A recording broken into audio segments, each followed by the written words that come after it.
아침부터 이렇게 오시느냐고 바쁘셨죠? 굉장히 반갑습니다. 반갑고 고맙고 그렇습니다. 저들이 준비를 좀 철저히 좀 해놔야 되는데, 그리고 교학과장이 지금 어제 경주로 연수를 떠났습니다. 연수를 떠나가지고 지금 같이 계신 보살님이 좀 이렇게 해주신 거고, 우리 담임 보교사님 한번 먼저 인사 한번 드려주셨죠? 그래서 안 계신 분, 모르신 분에서 인사 한번 다시 드리시죠. 우리 담임 선생님입니다. 담임 선생님인데, 한 학기 동안 여러분들 이렇게 뒷바라지 해주시고 그런 분이 되겠습니다. 우리 절에서는 보통 그 본명을 사용하거든요. 안심하 보살님입니다. 굉장히 마음을 편안하게 해주는 분은 보살님이라는 뜻이 되죠. 자, 박수 한번 쳐주세요.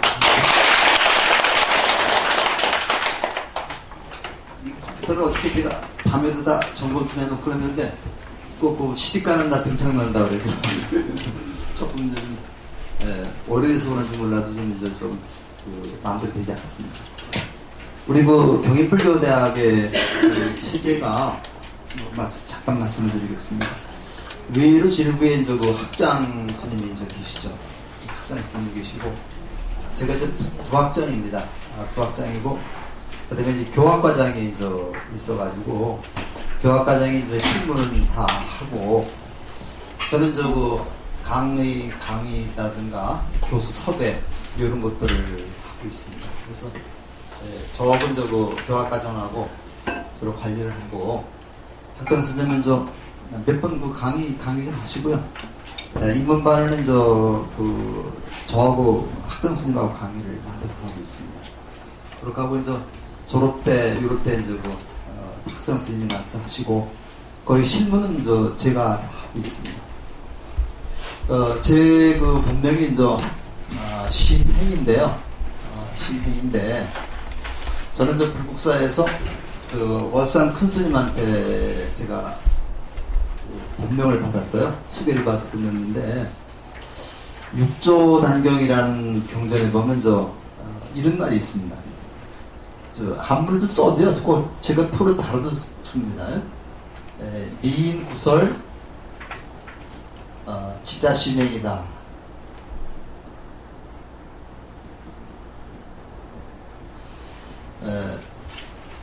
미인 구설 지자신행이라고 해서 이런 구절이 있는데, 이거 제가 찾아낸 구절입니다. 선생님이 이걸 보고 주셨는지 모르겠습니다만은, 미인이라는 말이 해낸다는, 힘든다는 얘기죠. 어리석은 사람, 입으로만 말하고, 지혜로운 사람은 마음으로부터 행동으로 옮긴다. 그래서 저는 항상 이런 것을 생각하면서 지혜롭게 살려고 노력을 하고 있는데, 이날까지 제가 살아온 걸 되돌아보면 과연 본명에 맞게끔 살았는가 하는 좀 의심이 들 때가 많습니다. 그래서 저도 직장 다 퇴직하고, 애들도 다 결혼시키고, 좀 저하고 일단 둘이 있는데, 제가 마지막으로 봉사한다는 마음을 가지고 지금 하고 있습니다. 혹시 강의가 좀 시원찮더라도 우리 같이 공부하는 거니까요. 혹시 공부하시다가 좀 잘 풀리지 않는 게 있으면 언제든지 좀 여쭤보시면요, 제가 아는 대로 대답도 해드리도록 하겠습니다. 그러니까 우리가 지금 공부하면서 의식을 했는데, 지난주에 오리엔에서 제가 잠깐 말씀드렸습니다만은, 불교 의식이 공식적으로 맨 처음에 삼귀의가 시작이 됩니다. 항상 삼귀의로 시작이 돼가지고, 그 다음에 이 경전 중에서 가장 핵심이 되는 경전이 가장 엑기스만 뽑은 경전을 반야심경이라고 그래요. 반야심경인데, 이 반야심경은 모두 한문으로는 264자로 되어 있습니다. 그래서 마, 반야, 바라밀다, 신경 10자를 합하면은 274자가 되는 거죠. 274자의 불교 84,000 법문에 진수가 다 담겨 있다 그래서 모든 행사에는 반야심경을 봉독을 하는데, 요즘에는 한문 대신에 우리말 반야심경을 많이 봉독하고 있습니다. 그 다음에는 뭐가 있냐면요. 이렇게 법을 처할 때 청법가를 부릅니다.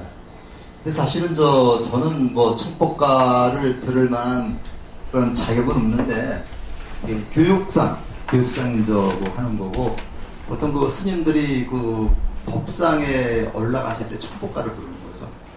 그 다음에 청법가를 부른 다음에 입정을 합니다. 입정이라는 거는 이제 우리가, 요렇게 씁니다, 한자로는.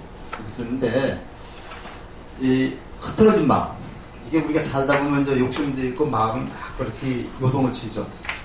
하루에 마음이 몇 번이나 바뀔 것 같아요? 하루에 마음이 몇 번이나 바뀔 것 같습니다.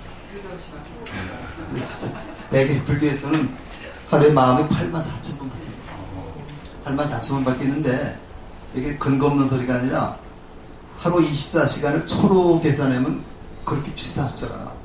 그러니까 사람의 마음이라는 것이 매초 바뀐다고 그래요. 이걸 찰나라고 그래요. 찰나마다 사람 마음이 바뀝니다. 그래서 이 찰나마다 바뀌는 마음을 가라앉히는 거. 우리가 이제 바람이 오는 거 파도가 막 치다가 바람이 가라앉으면 잔잔해지죠. 이 잔잔한 상태에서 뭐가 생기느냐? 지혜가 생겨요. 그죠? 그 지혜가 생기기 때문에 그걸 입정이라고 해요. 입정을 해서 이제 마음을 가라앉힌 다음에 이제 법문을 듣습니다. 법문을 듣고 그 다음에 뭐가 있느냐면요. 법문을 다 들은 다음에 정근이라고 있어요. 우리가 우리 그 수업 끝나면서 석가모니를 정근을 하는데 이 정근이라는 건 뭐냐면요. 내가 법문을 듣고 그 법문대로 행동하면 바로 누가 되는 거예요? 내가 바로 부처가 되는 거죠. 내가 부처임을 다시 한번 확인하는 게 정근입니다. 그래서 우리가 석가모니를 정근을 하게 되면은 오늘 1시간 동안 공부를 하고 있어요. 여러분 석가모니 부처님과 같은 경지에 이른 분들이기 때문에 정근을 하는 거예요. 그 다음에 이제 뭘 하냐면요. 이걸 끝나지 않고 발언을 합니다. 발언을 하는데 큰 행사할 때는 이제 발언문을 써서 낭독을 하고 우리가 저렇게 조그맣게 이제 수업을 한다거나 간단할 때는 요거를 사홍서원으로 대신합니다.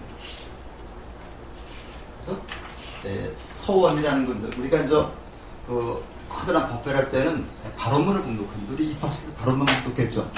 그 다음에 이제 이렇게 이 수업 같은 데는 발언문은 따로 하지 않고 사홍서원으로 대신하는 거죠. 이렇게 법회가 끝나는 겁니다.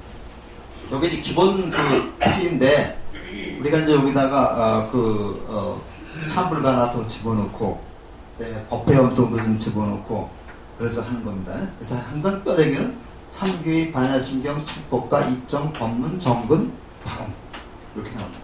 그래서 이제 어떤 행사, 불교 행사에 가더라도 삼귀하고 사홍서는 반드시 하게 되어 있습니다. 그래서 그렇게 좀 쉬고 전화번이 또 그러네.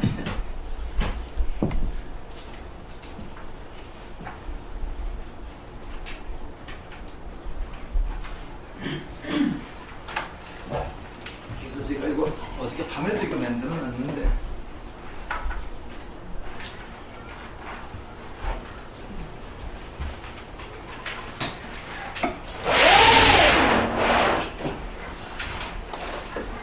그래서 이제 오늘은 교재 거기 첫 번째 남겨보시면요 12강으로 되어 있습니다. 12강으로 되어 있는데 요게 이제 오늘 첫 번째 강의나 저거는 몇 가지는 이제 간단하게 끝나는데 중간쯤은 교울이 들어가면 굉장히 분량이 많아요. 그래서 우리가 12강으로 우리가 편성을 해놨습니다만 실제로 12강으로 끝나지 않고 한 15강으로 해가지고 보통 한 몇 강은 더 합니다. 더 해서 이걸 끝내는데 하면서 여러분들이 절에 다른 절에 다니셨던 분도 계시고 불교를 처음 접하시는 분도 계실 거예요. 그래서 그분들을 위해서 우리가 이제 하나하나 기초부터 그렇게 해나가면서 간단한 기초 교류도 같이 합니다. 그래서 그렇게 좀 알아두시고 오늘은 제목이 요겁니다. 종교를 왜 가져야 하나 이런 내용인데 우리 여러분들 맨 처음에 요거 있죠. 그래서 요거 가지고 우리가 같이 공부를 해보겠습니다.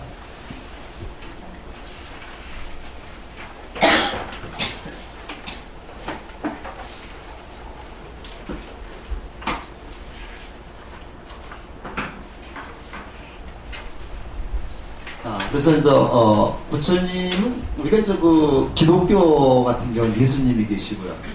그다음에 이제 그 불교는 이제 부처님이 계신데 부처님 누구라고 생각을 하세요? 부처님 누구라고 생각하세요? 부처님은 우리 그 공부를 해보면 알겠습니다만은 우리하고 똑같은 사람입니다. 올해가 불기 2562년이죠. 몇 년 전에 태어나셨어요? 불교에서는요, 불기는 부처님 돌아가신 해부터 따집니다. 이건 달라요. 부처님 돌아가신 해부터 따지는데, 올해가 불기 2562년이죠. 네. 부처님 몇 살 사셨어요? 80살 사셨어요. 그러니까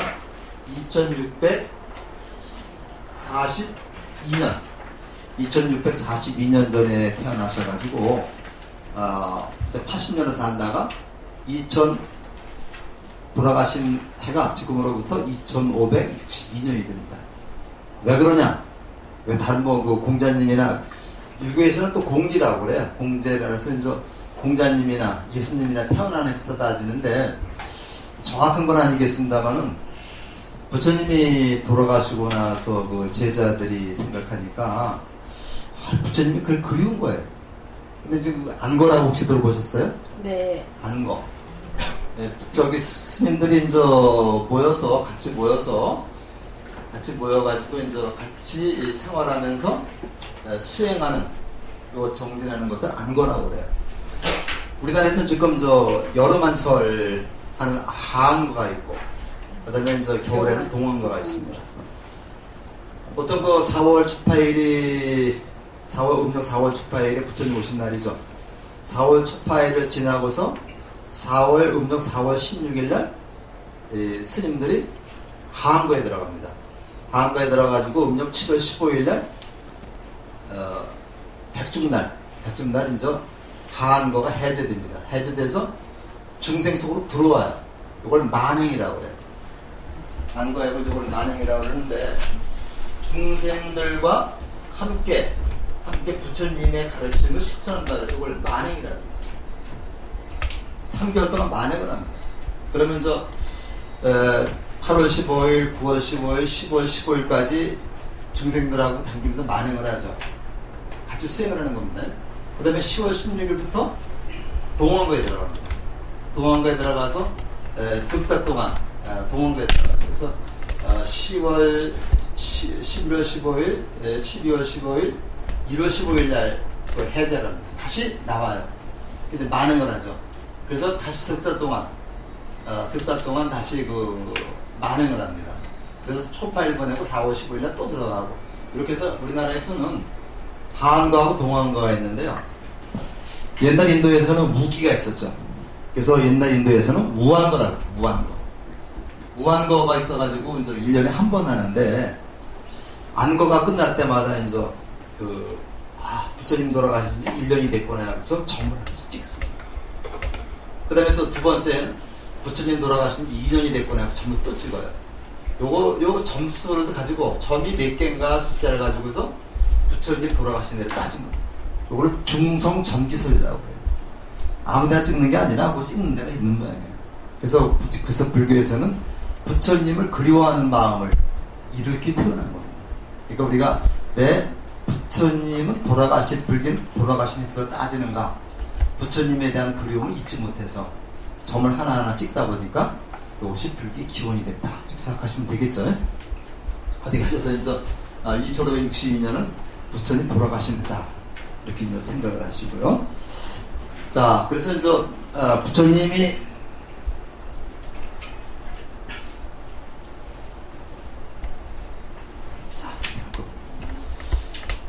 모든 사람은 우리가 행복을 추구하지 않는 사람은 없죠. 행복인데, 요걸 행복이라고 하는 말이 복자라고 하는 말은요. 이 복자라는 말은 원래 하늘이 요것이 이제 복자가 요거는 요런 글자가 이제 하늘을 뜻하는 말이에요. 그래서 기도화자도 요런 글자가 들어가죠. 요거는 이제 푸짐하게 음식을 차려놓는 거죠. 그래서 하늘에서 푸짐하게 음식을 차려서 사람들에게 준다 그래서 이거 복이라고 그래요. 그래서 우리 중국에 가면은 복자를 거꾸로 써놨죠. 하늘에 쓰는 거기 때문에. 사실은 우리 그 불교나 유교에서는요, 이런 것을 복이라고 그러지 않았어요. 근데 이것이 이제 그 외국에서 서양 문물이 들어오면서 번역을 그렇게 한 겁니다. 그래서 우리 사실은 불교에서는 이런 행복한 삶을 뭐라 그러느냐, 그걸 안락이라, 안락이라고 해가지고 법화경에 보면 안락행품이라는 게 있습니다. 제가 지금 한자 잘 안 쓰는데 안락이라고 안락이라고 얘기합니다. 편안하고 즐겁다는 얘기죠. 누구나 다 편안하고 즐겁게 살기를 원하고 있죠. 논어에도 보면 뭐라고 되어 있어요. 학이 시습지면 불역 여러와 유붕이 자원방내면 불역 낙호와. 열과 낙이라는 얘기가 나오죠. 마찬가지로 동양에서는 이제 이렇게 편하고 행복하게 사는 것을 안락이다 이렇게 생긴 거예요. 그래서 모든 사람은 이렇게 행복하기를 추구하는데, 이 행복하기, 내가 어떤 목표를 세워가지고 내가 목표를 세우고 돈을 한 10억 벌면 내가 행복할 거다 해서 10억을 딱 벌었다고 치세요. 그럼 거기서 그만 벌라고 그래요? 또 욕심이 생기죠? 또 욕심이 생깁니다. 그래서 우리가 이제 어떤 99원 가진 사람이 1원 가진 사람 거 뺏어가지고 100원 채운다 그러잖아요. 욕심에는 간이 없죠? 욕심이 간이 없습니다. 그러니까 욕심이 목표가 달성이 됐어도 욕심이 끊이지 않으니까 그 목표를 채우기 위해서 계속 노력을 해야 되는 거죠. 마음을 상해야 되는 거죠. 그렇기 때문에 죽을 때까지 우리는 만족할 수가 없습니다. 아마 죽으면 만족될 것 같아요. 만족할 수 없다. 그렇다면 우리가 진정한 행복이라는 게 어떤 행복이냐? 자신이 주인으로 살아야 되겠다. 그래서 불교에서는 뭘 얘기가 나오냐면요, 주인공이라는 얘기가 나와요. 주인공이라는 얘기가 나와요. 그래서 우리가 이제 불교 경전을 본다면은 우리가 주인공으로 살아라. 조연으로 변방으로 살지 말라는 얘기죠. 우리가 이제 내가 있는 곳이 지금 어느 곳입니까? 내가 있는 곳이 이 우주의, 이 세상의 중심이 되는 거죠. 그렇게 생각하지 않으세요? 왜냐하면 지구가 동그랗잖아요. 지구가 동그란데 내가 서 있는 곳이 지구의 동그란 맨 꼭대기입니다. 지금 그렇지 않으세요? 각자가 그러니까 나는 지금 우주의 중심, 지구의 중심에 있다. 나는 주인공에 있다. 이렇게 생각하는 사람이 주체적인 삶을 사는 사람. 이거를 원하는 거죠. 다른 종교처럼 절대자의 의지에 살라는 게 아니라 항상 내가 주인공에 대해서 내 뜻대로 살되 원칙에서 벗어나지 않는 삶. 원칙에서 벗어나지 않는 삶. 요거를 부처님은 말씀해 주시고 불교에서 그런 얘기를 하고 있어요. 그래서 이제 보면서 그 교재에 보면요, 법부경 우환품에 얘기하고 그 다음에 청년 약사의 출가 얘기가 나오는데 그래서 잠깐 좀 볼까요?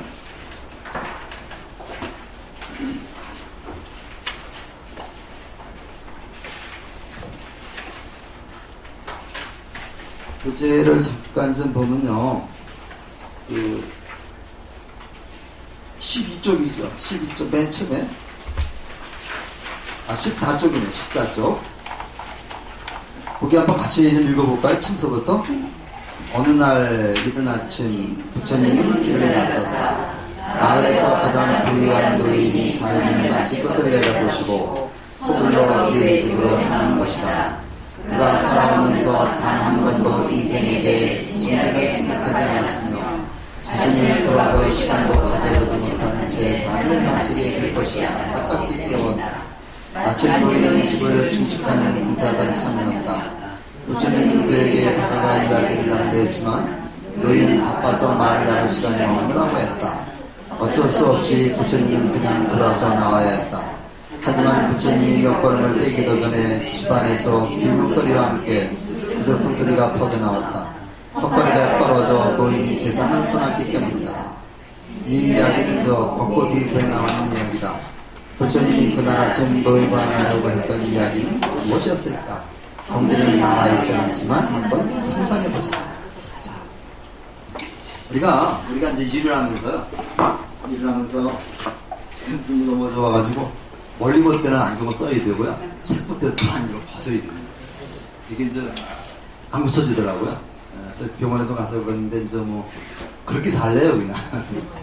그런데 아마 여러 그런 분들이 많이 있을 겁니다. 법구경이라고 이제 조그만 그 경전이 있습니다. 이게 이제 글자들이 그 포켓용으로 가지되면서 많이 읽는 게 이제 법구경, 이거 단맛 빠따라고 해요. 법구경하고 이제 수단이 빠따라고 하는 책이 있습니다.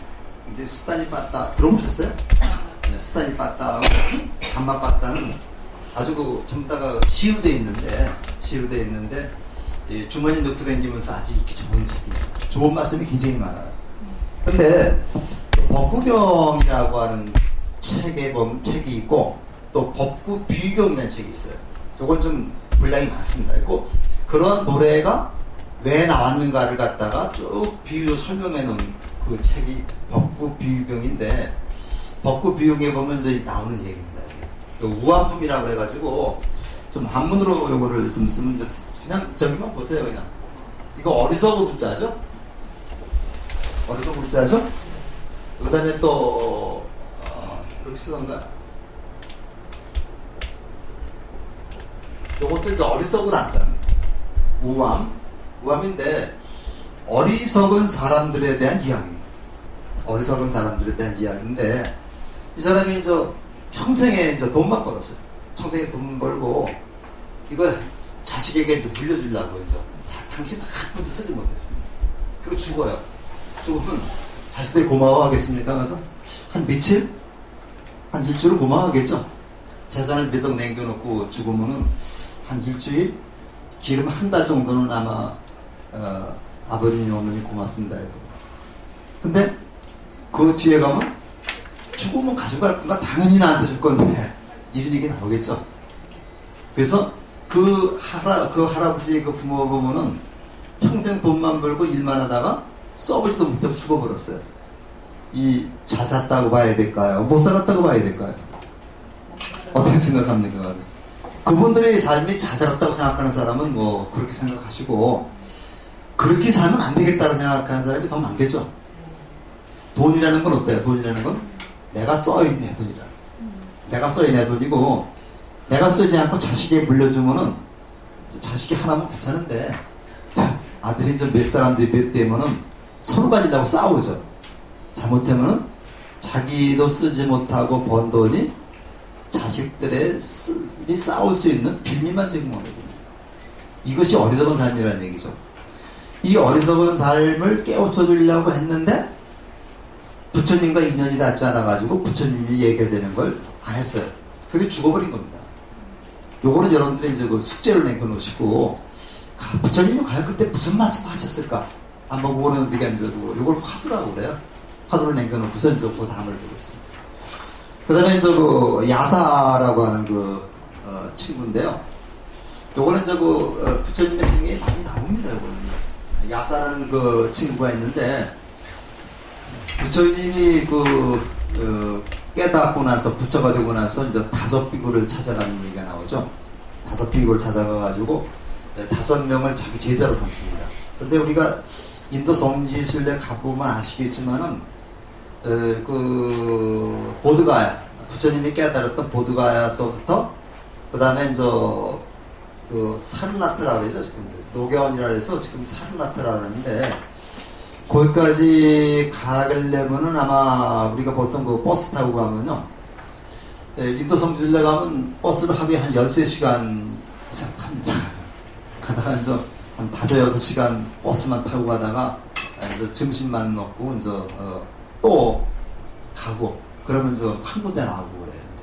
그래서 아마 제가 잘 기억은 안 나지만 한 이틀 정도는 이렇게 가야지 이제 나오는 거리인데 저기 성지순례 가다 보면 저 화장실도 제대로 없어요. 그러니까 이제 들에서 다 이제 해결을 해야 되는 거예요. 들에서 해결해야 되는 되고 그 다음에 또 길도 이렇게 우리 같이 포장이 잘 돼 있지 않아가지고 뒤에 있는 사람은 뭐 머리 부딪히고 다 그래요. 또. 이렇게 한 열흘 댕겨다 보면은 보통 한 10일 정도 다녀야 되죠. 네팔까지 갔다 오려면 굉장히 이제 녹초가 돼서 오게 되는데, 그래도 한번 이렇게 성지순례 하고 나면 마음이 뿌듯한 마음이 또 나요. 자, 그래서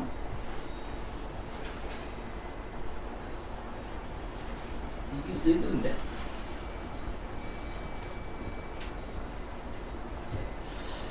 그래서 나오는데, 5비구를 갖다가 제자로 삼고 나서 그 5비구하고 같이 이제 그 동산에를 좀 놀러 갔더니요, 산책을 갔더니 어떤 젊은 친구가 괴롭다 소리를 지르는 거예요. 그래서 이제 너 왜 그러냐 하고 이제 들어보니까, 이 야사라는 친구가 돈 많은 집 그 부잣집 아들이에요. 그 친구들을 갖다 이 사람이 술을 사주고 밥을 먹여주고 그러는데, 하루는 어저께 밤에 실컷 술 사주고 밥 사주고 실컷 여자들하고 놀고 나서 딱 아침에 일어나 보니까 좀 더 술이 쳐가지고 널브러져 있는 거예요.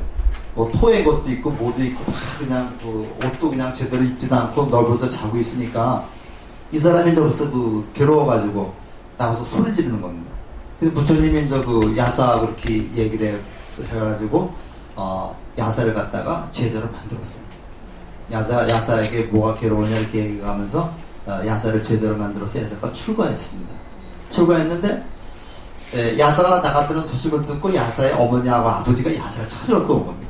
찾으러 왔는데, 그 어머니 아버지한테 또 부처님이 차근차근 얘기를 해가지고 부처님의 야사의 아버지 어머니를 제자로 삼았습니다. 그래서 야사의 아버지가 최초의 우바세 남자 신도, 야사의 어머니가 최초의 여자 신도가 됩니다. 그 다음에 야사의 친구가 50명이 또 야사를 찾으러 왔는데, 그 야사의 친구들도 전부 다 제자로 삼아가지고, 야사의 제자로 삼아가지고 출가시켰습니다. 그래서 그때 출가한 친구가 야사를 포함해서 50명. 그 다음에 먼저 출가시킨 5명의 제자에서 55명. 이렇게 되죠. 그 다음에 나중에 또 사립을 하고 못 끊으니 200명을 데려오고, 그 다음에 가섭 3명제가 1000명의 제자를 데리고 가서 1250명이 되는 거예요. 이제 그렇게 나오는 건 나중에 말씀드리고요.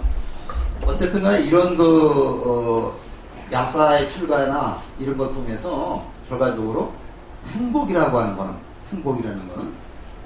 모든 사람이 추구하지만은 절대로 만족할 수 없다. 그런데 이런 행복을 만족시킬 수 있고 마음의 안락을 가져올 수 있는 게 바로 뭐냐? 바로 종교라는 얘기입니다. 그래서 우리가 종교 얘기 나오는데, 덧없는 인생에, 우리가 이런 걸 좀 덧없는 인생이라는 거죠. 여기다가 진정한 가치를 심어주는 것이 종교다. 이렇게 이제 얘기를 해놓고요.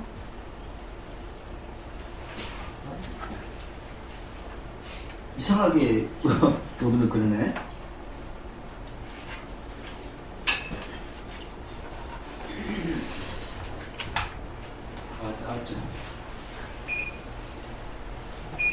근데 여기는 여기까지 해놓고서, 자, 그러면 종교의 분류인데, 우리가 보통 종교를 말할 때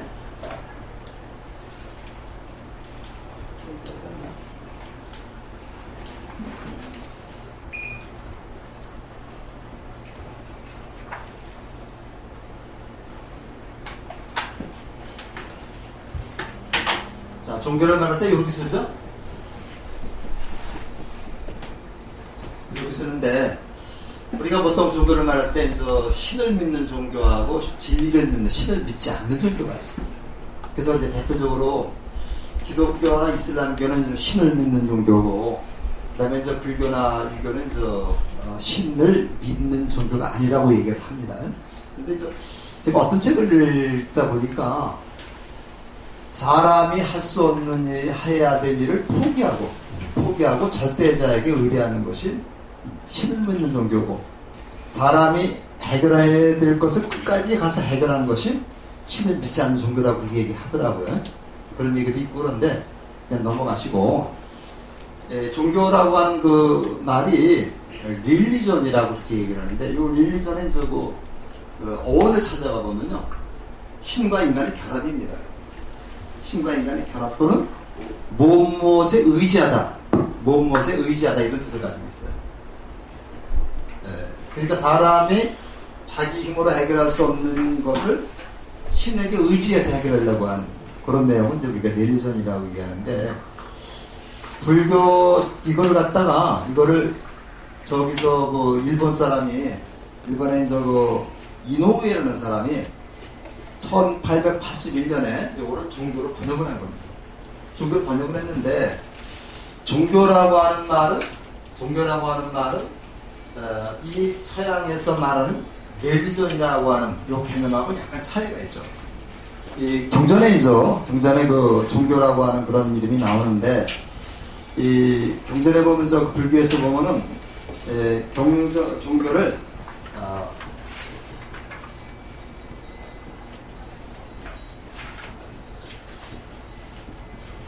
이렇게 얘기를 합니다.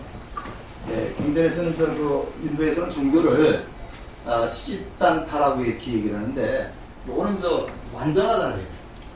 완전하다는 얘기고, 요거는 성취라는 얘기라고 해요. 인도에서는 시단타라고 그러는데, 요것이 완전하다는 뜻이고, 요것이 성취라는 얘기입니다. 그러니까 종교라는 말을 인도에서는 완전한 성취다. 완전한 성취다. 내가 하고자 하는 것을 완전하게 성취한 것을 종교라고 한다. 이렇게 해석을 했고, 우리가 요게 무슨 종자입니까? 여기 무슨 종자예요? 마루종자는 마루종자. 마루는 가장 높은 곳은 마루라 합니다. 우리가 딱 들어놓았을 때 제일 높이에 있는 게 콧마루죠. 그래서 콧마루, 산마루, 이쪽에서 가장 높은 곳을 마루라 하기 때문에, 종교라는 개념은 가장 높은 가르침, 가장 완전한 가르침, 이런 의미로 보는데, 서양에서의 릴리전이라는 개념하고 동양에서의 시단타라는 개념은 의미상 차이가 있다. 그런데 이거를 같이 종교라는 거를 묶은 겁니다. 어쨌든 간에 종교라는 개념은 불교에서는 가장 완전한 가르침, 최고의 가르침, 이런 뜻으로 우리가 좀 해석을 하면 되겠습니다. 그 다음에 종교에서는 이런 궁극적인 부분 이런 것들이 있고,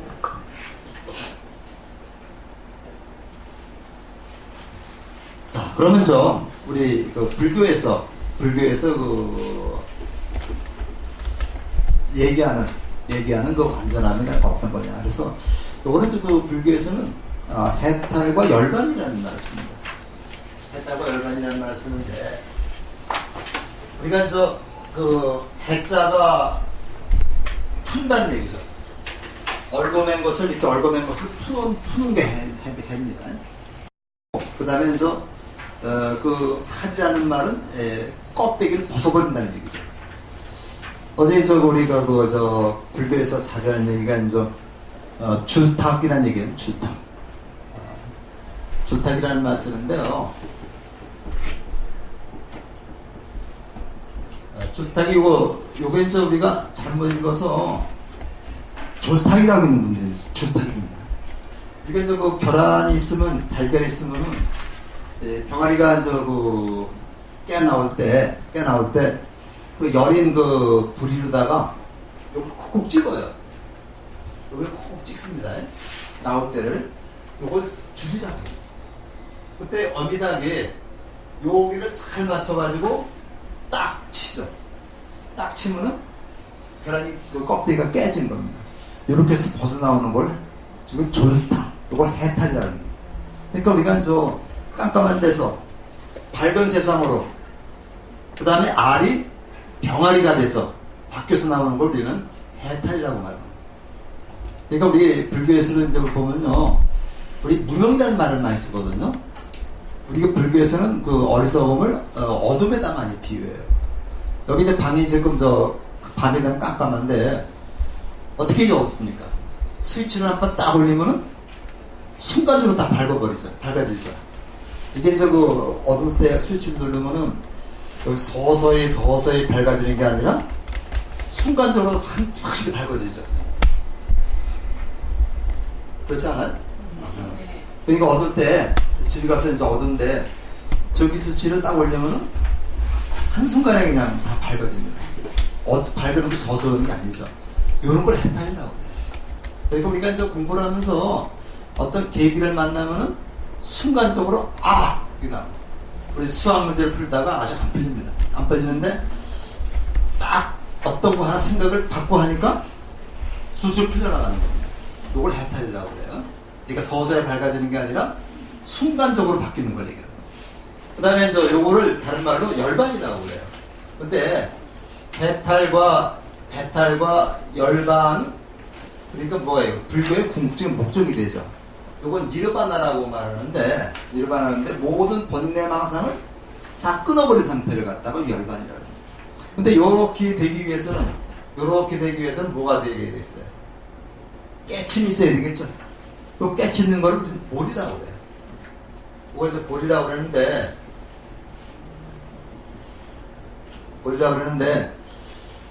우리가 잘못 알고 있는 게 많이 있습니다. 부처님이 어느 나무 밑에서, 무슨 나무 밑에서 깨달았다고 그래요? 보리스 나무 밑에서 깨달았다고 그래서. 근데 보리스라는 나무가 있어가지고 그 밑에서 깨달은 게 아니고, 어디는 핏발라 나무를 해요. 핏발라. 인도에 가면 핏발라 나무라는 게 있습니다. 핏발라 나무 밑에서 깨달았는데, 그 나무 밑에서 깨달았기 때문에 그 핏발라 나무라는 나무가 보리수라는 나무로 바뀐 겁니다. 이름이 바뀐 거예요. 깨달음을 준 나무라 그래가지고. 그래서 그러면 보드가에 가면 핏발라 나무 뭐 그런 것들이 보리수가 많이 있습니다. 근데 원래 보리수라는 나무가 있는 게 아니라 핏발라 나무라는 나무인데, 그 나무 밑에서 부처님이 보리를 증득했기 때문에 그 나무가 보리수가 된 겁니다. 지금 우리나라에서 있는 보리수하고는 좀 다르죠. 그래서 인도 가면은 이 보리수가 엄청 많습니다. 그렇게 됐고요. 그 다음에 이거를 하게 되면요, 이렇게 되면 스스로 수행을 통해서, 근데 이게 깨침을 통해서 벗어나는데 어떤 절대자의 의지에서 벗어나는 게 아니라 자기 스스로 수행을 통해서 벗어날 수 있다. 스스로 통해서 벗어날 수 있다. 그러니까 내가 이렇게 스스로 노력하는 게 수행이죠. 수행인데, 우리가 보통 불교에서는 신해 행증이라고 그래요. 신행증이라 해서 우선은 믿고,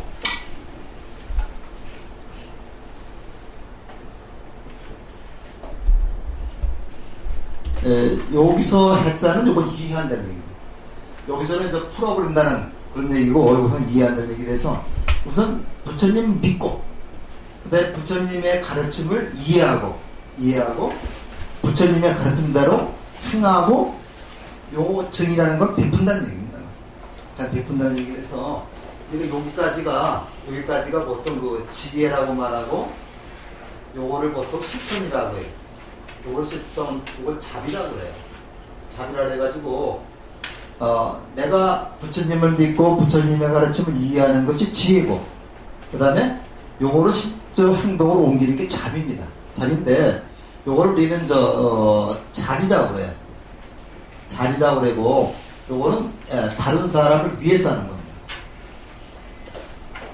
그래서 우리가 보통 보면, 그러니까 불교대학에서 요걸 공부하는 거예요. 요걸 공부하고, 요거는 스스로 여러분들 실천해야 됩니다. 근데 이게 수반되지 않는 이건 아무 의미가 없죠. 그죠? 그래서 이거를 내가 공부를 하면은 요거를 그대로 행동으로 옮겨서 불쌍한 사람과 같이 하겠다는 그런 것을 실천으로 손발로 움직이게 됩니다. 근데 우리 불교에서 보통 머리는 잘 됩니다. 머리는 잘 이해가 되는데 이게 손발까지 가는데 굉장히 시간이 걸려요. 근데 이웃 종교에서는 손과 발이 같이 움직이는 게 굉장히 많거든요. 우리 요새 아침 인간극장인가 기류에 의사 하시는 분 있죠? 그분들도 우리가 굉장히 대단한 분이더라고요. 대단한 분이고, 우리 간혹 보면 바포 목사라고 하는 목사 있죠?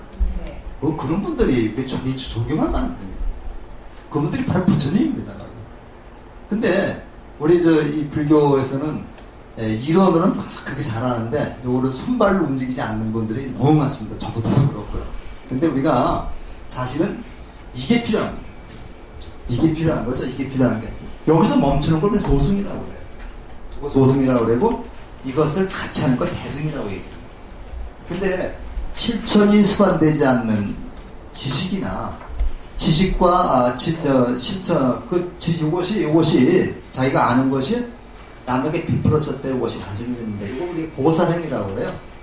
이걸 보살행위라고 해가지고 우리가 이제 불교 공부를 하면서 보살행을 실천해야 된다, 보살행을 실천해야 된다는 그런 말씀을 굉장히 많이 하는데, 내가 공부하고 아는 것을 다른 사람과 같이 나누는 것, 요거를 우리 보살행위라고 그러고, 요거를 조금 더 어려운 말로 하면 회향이라고 합니다. 회향.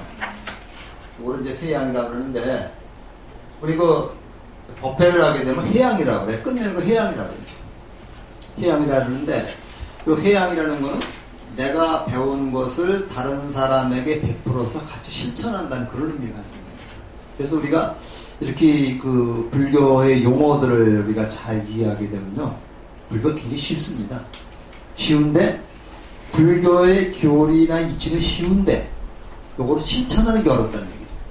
실천하는 게 어렵다고 그러고, 우리 전 집안에 오면 남자분들은 거사라고 말을 하고요, 여자분들은 보살이라고 얘기해요. 바로 여러분들은 이런 것을 실천하는 사람이 되어야 되겠다는 그러한 다짐이기도 합니다. 여기가 절에 와서 보살님, 거사님 이렇게 호칭을 듣는 거는 바로 이렇게 실천하라고 하는 그런 무한의 압력으로 봐도 괜찮고요. 그 다음에 밥 먹는 걸 공양이라고 그래요. 공양이라는데, 공양이라는 말의 원래 뜻은 부처님에게 드리는 모든 것을 다 공양이라고 해요. 근데 우리가 끝나고서 공양 드십시오 하는 말은 당신은 부처님입니다, 당신은 부처님으로 대접해 드리겠습니다, 이런 뜻도 포함이 되어 있습니다. 오늘부터 자리 오시는 순간 부처님입니다. 그 다음에 바로 그런 겁니다. 그래서 불보살님 우리를 돕고 보호하며 이끌어주고 용기를 준다 해서, 이것이 관세음보살 판가산인데, 우리 우리 공부를 하면서 이게 어떤 분이 부처님이고, 어떤 분이 보살님이고, 어떤 분이 석가모니 부처님이고, 절에 가서 뭐 아는 법부터 다 말씀을 드리겠습니다.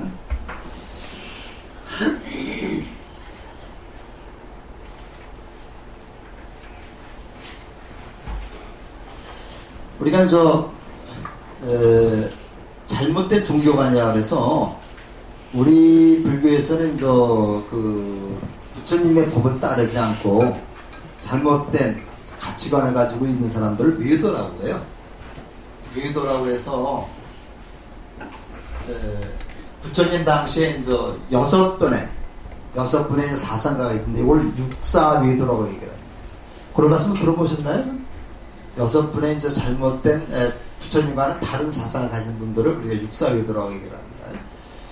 이 중국에서는 춘추 시대에 보면은, 춘추성 시대에 보면은 제자백가들이 굉장히 많았죠. 부처님하고 공자님이 거의 비슷한 시기입니다. 부처님이 조금 빨라요. 그래서 인도에서는 무수한 사상가들이 나섰고, 같은 시대의 중국에서는 또 제자백가로는 무수한 사상가들이 나섰고, 그리스에서는 또 소크라테스나 플라톤을 비롯한 사상가들이 많이 나섰죠. 그래서 그때가 아주 동서양을 막론하고 굉장히 많은 사상가들이 자기 의견을 피력했는데, 인도에서는 아주 대표적인 그런 사상가를 육사외도라고 그러고, 부처님은 이 사상가 좀 이따가 그런 사람은 다 반대하셨어요. 반대하셔서 대체적으로 그 당시 보면 세 가지 잘못된 그 사상이 있었다. 첫째가 숙명론 또는 숙작인론이라고 그랬는데, 모든 것은 운명에 돌리는 거죠.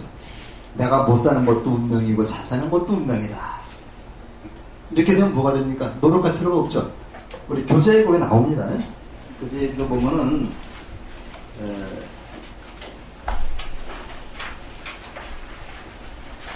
24쪽인가요? 24쪽에 빨간 글씨로 되어 있는 거 있죠?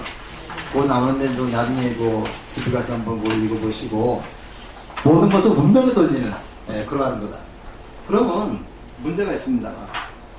모든 것이 운명이라고 한다면 노력할 필요가 없죠. 노력할 필요가 없죠. 그 사람은 나는 운명이 몇 살 때 죽게 돼 있다. 그 다음에 창조론 또는 신의론이라고 얘기를 합니다. 신의론이라고도 얘기를 하는데 신의 뜻입니다. 그래서 이거는 저 모든 것이 신의 뜻에 의해서 이루어졌다. 그런 얘기입니다.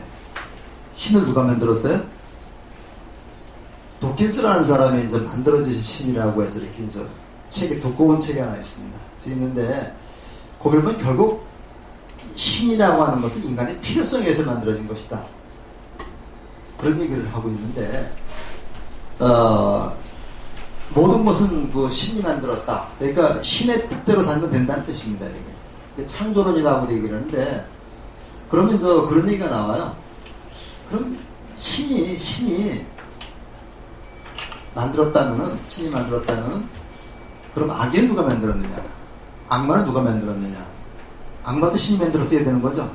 근데 거기서는 그걸 부정하고 있는 거예요. 그래서 이런 것도 이제 모순에 빠진다. 그 다음에 모든 것이 우연으로 되는 거다.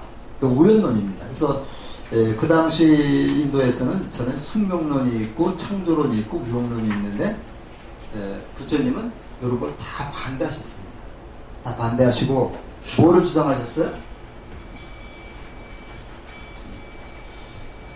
연기론을 주장하셨는데 이 불교에서 그 주장하는 핵심을 한마디로 얘기하면 연기 또는 중도 또는 무아 또는 공 여러 가지로 얘기할 수 있는데 경전을 보시면은 부처님이 그 제자들한테 말하면서 불교를 한마디로 말하면 요렇게 얘기할 수 있다라고 얘기가 한마디도 없어요. 한마디도 없고 부처님이 제자들하고 계속 그 얘기하고 비유로 들고 그런 것을 갖다가 우리가 종합을 해보면은 이제 스님들 말씀대로 불교는 한마디로 마음이다. 한마디로 공이다. 연기다. 중도다. 무아다. 이렇게 이제 각기 말씀하시는데 이게 다 같은 말씀이기도 하면서 다른 말씀이기도 합니다. 그래서 우리가 연기라는 얘기 쓰는데 요거는 우리가 간단히 얘기를 하면요. 요거는 인연생기라고 하는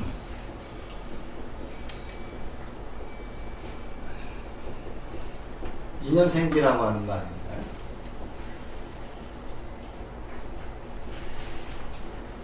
인연 따라서 나타난다 그래서 요 글자하고 요 글자를 떼가지고 연기론이라고 말합니다. 또 인이라는 것은 원래 이제 근본 원인입니다. 이게 요거는 조건입니다. 근본 원인과 조건이 맞아떨어졌을 때 그것이 생기는 거죠. 만약에 우리가 이제 그 씨가 있어요. 종자가 있는데 종자를 밭에다 심어서 수분하고 이게 영양분이 적절하게 맞으면 싹이 트죠. 싹이 트는데 이 종자를 우리 마당에다 우리 전에 마당에다 뿌렸다고 생각해 보세요. 싹이 틉니까 안 틉니까? 안 트죠. 그래서 여러 것이 어떤 내가 가지고 있는 그런 것과 그 다음에 주위의 조건, 환경입니다. 환경이 맞아떨어졌을 때, 딱 맞아떨어졌을 때 이것이 열매를 맺는다는 이것이 이제 인연생기법입니다. 이 연결입니다. 그렇기 때문에 내가 있고 내가 있기 때문에 하나의 집단이 이루어지는 거죠. 나 혼자만 하고 세상이 이루어지지 않죠. 이런 것들 우리가 생각해 볼 필요가 있겠습니다. 이런 것을 우리는 한마디로 연기법이라고 얘기해요. 그 다음에 조건이 달라지면 또 상황이 달라지죠. 같은 물이라 하더라도 소가 먹으면 뭐가 됩니까? 소가 먹으면 우유가 되잖아요. 우유가 되는데 이거를 뱀이 먹으면 독이 됩니다. 그렇죠? 같은 물이라 하더라도 목마른 사람이 먹으면 목숨을 살려주는 생명수가 될 수 있지만 이게 장마처럼 또는 바다처럼 그렇게 파도가 치면 사람의 목숨을 끊어갈 수가 있죠. 그러니까 똑같은 사물이라 하더라도 그걸 어떻게 사용하느냐에 따라서 어떤 조건에 따라서 전혀 다른 결과가 나올 수가 있습니다. 우리 절에 가면 그 문수보살이 칼을 가지고 있어요. 절에 가면 있습니다. 진짜 문수보살이 칼을 가지고 있어요. 사자를 타고 칼을 가지고 있는데 문수보살이 가지고 있는 칼은 어떤 칼이냐면 번뇌를 끊어버리는 칼입니다. 번뇌를 끊어버리는 칼인데, 예, 강도가 가지고 있는 칼은 생명을 죽이는 칼이죠. 그래서 우리가 이런 것들을 다 연기법 속에 포함을 시킬 수 있어요. 그러니까 어렵게 생각하지 마시고, 어렵게 생각하시고, 어떤 원인이 있고, 그것에 맞는 조건이 있을 때 열매를 맺게 되는 것이다. 땅에다가 이제 씨를 뿌려가지고, 물이 적당히 있고, 그 다음에 거름을 두고 그러면 벌써 좋은 열매가 맺지만, 그런 것이 맞지 않으면 씨가 싹을 틔울 수가 없습니다. 그런 것도 우리가 좀 생각을 하시면서, 불교라는 거는 이와 같이 자연과 그냥 같이 친근한, 자연에 돌아가는 대로 따라서 가는 그런 그 가르침이다 생각하시면 되겠습니다. 조금만 더 하고서 좀. 근데 여기 이제 아까 제가 말씀드렸듯이 이제 물도 똑같은 물도 이제 수가 먹으면 우유가 되고 배이 먹으면 독사가 되듯이 우리가 잘못된 종교에 빠지게 되면 자기 인생을 망칠 수가 있어요. 근데 항상 바른 가르침을 받아야 되는 거죠. 이걸 정법이라고 해요. 정법이라고 하는데 이 법이라고 하는 말이 이거를 글자 많이 얘기하죠. 30년이 이제 술입니다. 이게 이제 거자니까 물이 흘러가듯 원칙대로 자연스럽게 가는 것이 법입니다. 요 법을 불교에서는 다르마, 부처님의 가르침을 법이라고 해요. 부처님의 가르침 또는 진리를 법이라고 얘기해요. 그러면 그 부처님의 가르침을 바르게 배우는 거 정법이죠. 요거를 잘못되게 배우는 것, 잘못 배우는 것은 사법이라고 해요. 우리는 정법을 배워야 되는 거지 사법을 배우면 안 된다는 얘기죠. 그래서 우리 조계종 물론 요새 굉장히 혼란스러운 것도 많이 있습니다만 조계종 포교원이나 우리 불교대학에서는 여러분들에게 이 바른 법을 좀 이렇게 가르치려고 노력을 하고 있고, 그래서 이제 우리는 포교원에서 이렇게 각종 자료를 제시해 줍니다. 그거 가지고 교육을 시키는 겁니다.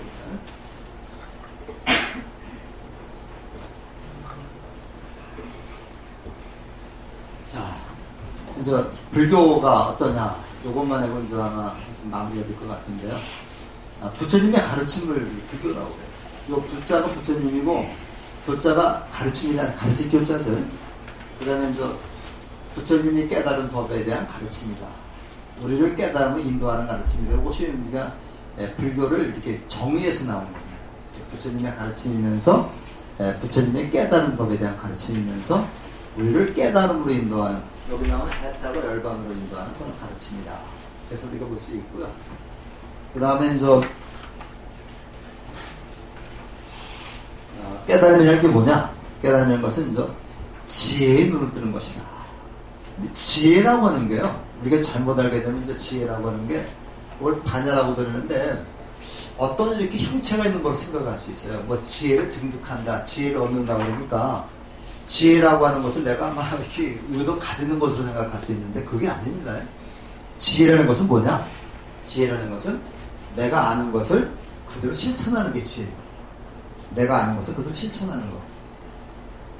근데 우리가 농사 짓는데 농학박사라는 게 있어요. 이론들은 봐서 그렇게 잘 알죠. 이론을 알고 그 다음에 30년 농사 짓는 농부가 있습니다. 누가 더 농사 잘 질 것 같아요? 농학박사는 이론은 알지 모르지만 실제 농사를 지어보지 않은 사람이죠. 바로 그 농부가 30년 된 농부가 농사 짓는 그런 게 다 지혜입니다. 그러니까 머리 지식과 지혜는 다른 거예요. 그래서 우리가 한자를 보면요, 요거는 이제 배워서 아는 게 지입니다. 이게 여기 배워서 아는 게 이제 그 지식이고, 요 밑에 뭐가 있어요? 나리자가 있죠. 배워서 아는 게 해처럼 태양처럼 빛나는 거. 태양처럼 빛나게 하기 위해서는 실천이 된다는 얘기죠. 그래서 우리가 지혜를 말할 때 실천이 따라 수반되지 않는 지혜는 요거는 건지혜다. 마른 지혜에서 그걸 건해라고 그래요. 우리가 이제 불교에서 용어들이 나오는데 건해라는 얘기가 나오고 마를 건자입니다. 건해가 나오는데 이거는 천천히 수반되지 않는 그러한 헛된 지혜, 이런 지혜를 우리가 건해, 이런 것은 굉장히 경계해야 될 거다. 이게 사법입니다. 그렇기 때문에 반드시 내가 얼마만큼 아느냐가 중요한 게 아니라 얼마만큼 실천하느냐, 이게 중요하다는 거죠. 그 다음에 이 뭐 쭉 한번 읽어보시면 이제 되고요.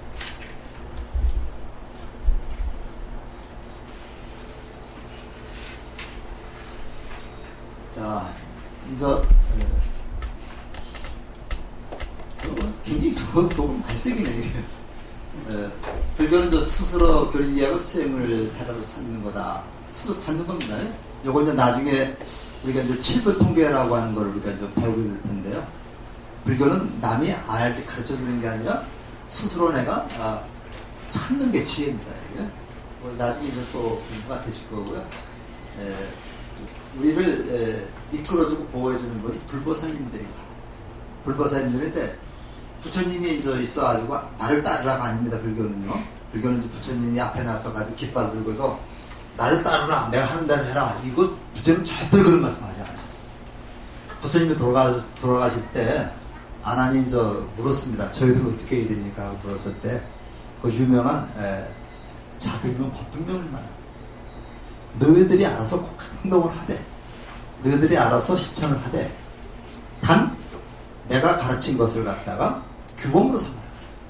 내가 가르친 것을 갖다가 규범으로 삼아가지고 그대로 원칙에서 벗어나지 않도록 행동하라. 우리가 저기입니다. 응병여약이라는 얘기도 있어요. 부처님은 그 아픈 환자한테 약을 지어줄 수 있습니다. 약을 지어줄 수 있는데 약을 먹고 안 먹고 누가 먹어 알아서 하는 겁니까? 본인이 알아서 하는 거죠. 본인이 약을 먹으면 약이 나는 거고, 부처님 몸에서 약을 안 먹으면 약이 안 나는 거고, 병이 안 낫는 거죠. 그래서 이제 우리가 항상 그런 실천 문제를 생각하시고요. 자, 부자에게 부자는 부처님처럼 본래 지혜와 자비를 간직하고 있다. 본래 부처라고 그래요. 이거 우리가 굉장히 중요한 말입니다. 부처님처럼 본래 지혜와 자비를 간직하고 있다. 그래서 그걸 열애장이라고 얘기해요. 장이라는 말은 갖는다는 얘기거든요. 내 마음속에는 부처님이 될 수 있는 씨앗이 있어요. 씨앗이 있는데 이게 드러나지 못하고 있는 겁니다. 이거 드러내야 되는 거죠. 우리 마음속에는 항상 아까 8만 4천 번 바뀐다 그랬는데 부처의 마음도 있고 악마의 마음도 있어요. 어떤 마음을 드러내 보이느냐, 어떤 내를 드러내 보이냐에서 내가 부처의 마음을 드러내 보이면 내가 부처고, 내가 악마의 마음을 드러내 보면 악마가 된다. 그런 얘기고요. 그 다음에 부처님의 그 법을 때 이제 무아, 연기, 중도, 공 이런 말들이 이제 많이 나오는데요. 이런 말들이 이제 경우에 따라서는 같은 경우도 있고 같은 뜻일 수도 있고 때로는 다른 뜻일 수도 있다. 이거 딱 부러지게 말씀드리기가 좀 어렵습니다.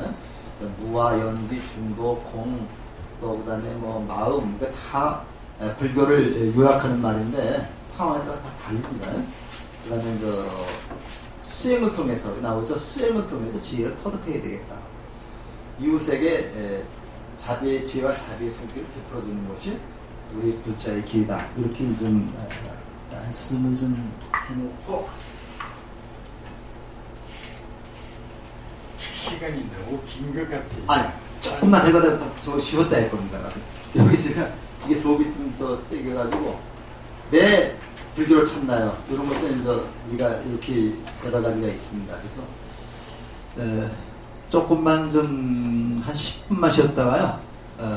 다음 시간에는 조금 가벼운 예절 얘기를 하겠습니다. 좀 지루하시죠? 그리고 처음 강의가 돼서 좀 제가 더 긴장하지 않는 데다가 항상 그 첫 강의가 힘이 들어요. 그래서 그 말씀을 드리고 조금 쉬었다가 20분에 시작을 하겠습니다. 그냥하고 서양 개념이 좀 많이 다릅니다. 제가 이제 향교에 나가서 일 좀 하고 있는데, 여기 이제 인천 향교 있죠. 우리나라에 이제 인천 향교가 한 240 몇 개인가 있어요. 여기에 그 중앙에 성균관이 서울에 있는데, 거기는 향교에 가서 내가 거긴 장이라고 그래요. 대한민국으로 장이라고 그러는데 한 2000년도에 장이가 한 50년 됩니다. 그래서 우리가 모여서 가보면은 나는 굉장히 놀란 얘기가 이제 전교부터 시작을 해서 이 유교가 종교냐 아니냐 이거 가지고 저 얘기를 했었는데 유교가 종교가 아니라고 하는 분들이 거의 대부분이더라고요. 근데 내가 그랬어요. 왜 종교가 아니냐? 왜 종교가 아니냐? 그리고 우리나라에서 실제로 7대 종교가 있는데 7대 종교 속에 유교가 포함이 되어 있습니다.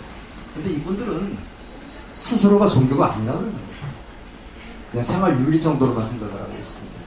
왜 그러냐고 물어봤더니 유교에는 인간 구제라는 게 없다. 인간 구제라는 게 없다.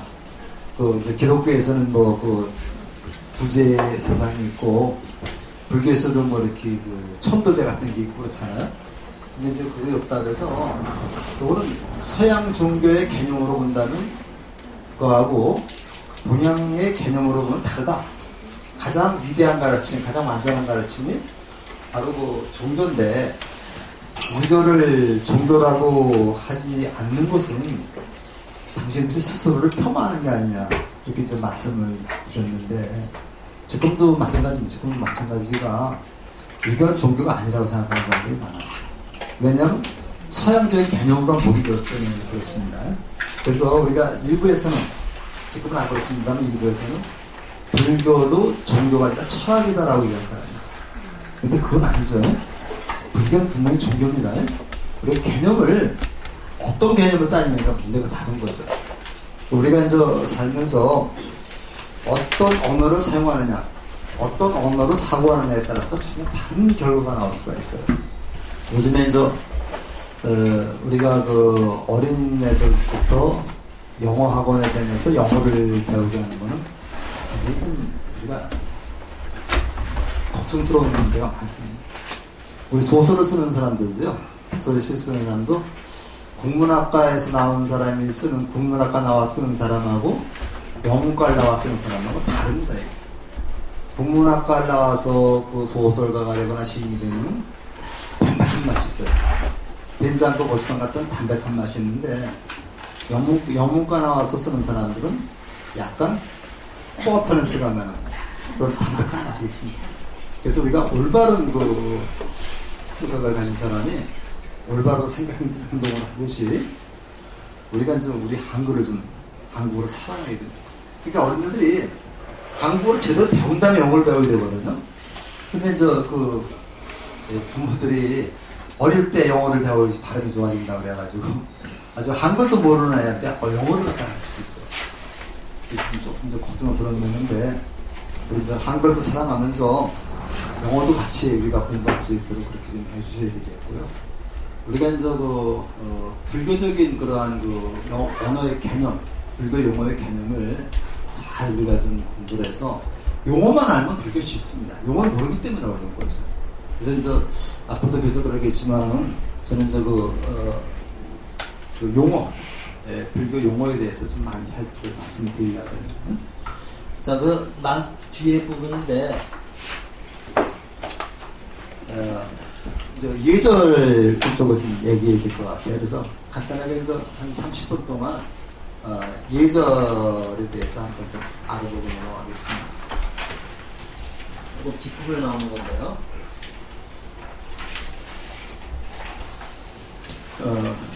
우리가 예절이라고 하는 게 약간 예라고 그러죠. 예는 사람과 사람과의 관계입니다. 관계성을 나는 게 예입니다. 그래서 유교에서는 이인의 예치, 이걸 사덕이라 합니다. 이인의 예지를 사덕이라 하는데, 맹자님이 말씀하시기를, 맹자에 보면 이런 얘기가 나와요. 인이라는 것은 측은지심에서 나오는 것이고, 의라는 것은 수어지심에서 나오는 것이고, 그 다음에 예라는 것은 사양지심에서 나오고, 의는 지는 십이지심에서 나온다 해서 그걸 사양지심에서 나온다 그랬어요. 사양한다는 말이죠. 자기가 하고 싶은 것을 남에게 사양하는 데서 예가 생기는 것이다. 그래서 이걸 우리가 사단이라고 얘기를 합니다. 사단이라고 말하는데 얘가 사람과 사람과의 관계를 말하는 것이기 때문에 내가 하고 싶은 것을 상대방에게 사양하는 마음, 요건 베푸는 마음이죠. 베풀고 이해하고 그러한 마음에서, 배려하는 마음에서 얘가 생긴다, 이렇게 얘기됩니다. 우리 절에 오면요, 절에 오면서 어떤 예절이 있냐면요, 나와 부처님과의 예절이 있습니다. 법당에 들어가서 예절이 있죠. 나와 스님과의 예절이 있어요. 내가 스님한테 어떻게 대해야 될 것인가. 나와 도반, 우리 같은 신도들은 도반이라고 합니다. 나와 도반과의 예절이 있습니다. 이걸 이게 세 가지로 볼 수 있습니다. 내가 절에 왔을 때 나와 내가 부처님에게 어떻게 우리가 대해야 될 것인가, 스님한테 어떻게 대해야 될 것인가, 도반끼리는 어떻게 대해야 될 것인가, 이런 것을 우리가 불교 예절이라고 해요. 그래서 이거를 하나하나 우리가 살펴보도록 하겠습니다. 그래서 이제 그리고 이거는 이제 아까도 말씀드렸지만 사람이 살아갈 때 갖추어야 될 규범이라든가 이걸 우리가 이제 예절이라고 해요. 그러니까 아버지에게 하는 예절, 대하는 예절, 어머니에 대한 예절, 친구의 예절이 다 다르겠죠. 그래서 불자 예절은 어떤 예절이냐? 불자 예절은 좀 깨어있는 마음으로, 깨어있는 마음 자신을 되돌아보고 살펴야 된다. 마음을 안정시켜야 된다. 뭐 이런 얘기들입니다. 나쁜 습성을 끊어버리고 아름다운 본래의 마음을 찾는 것이 중요하다. 나를 겸허히 자아 자신을 겸허히 낮추고 모든 존재를 부처님처럼 존중하는 게 굉장히 중요한 겁니다. 나 자신을 겸허히 낮추는 것을 하심이라고 해요. 하심이라고 하는데, 하심이라고 하는 말은 잘합니다. 잘하는데 실제로 실천을 못하죠. 우리가 절 얘기 또 나오겠습니다만, 절하는 법 나오겠습니다만, 절을 할 때는 어떻게 하냐면 우리 접종례라고 해가지고요. 일단 부처님한테 절을 한다면은 손을 펴요. 손을 펴가지고 이거를 귀까지 들어올립니다. 이 더 위로 올리는 거 아닙니다. 이 귀까지 들어올리는 걸 우리가 이제 접종례라고 해요. 접종례라고 하는데 이걸 왜 들어올리느냐? 근데 그 이유를 모르면서 절할 때는 그냥 이것만 들어올리는 사람. 요거는 부처님의 발을 받들어 올린다는 얘기거든요.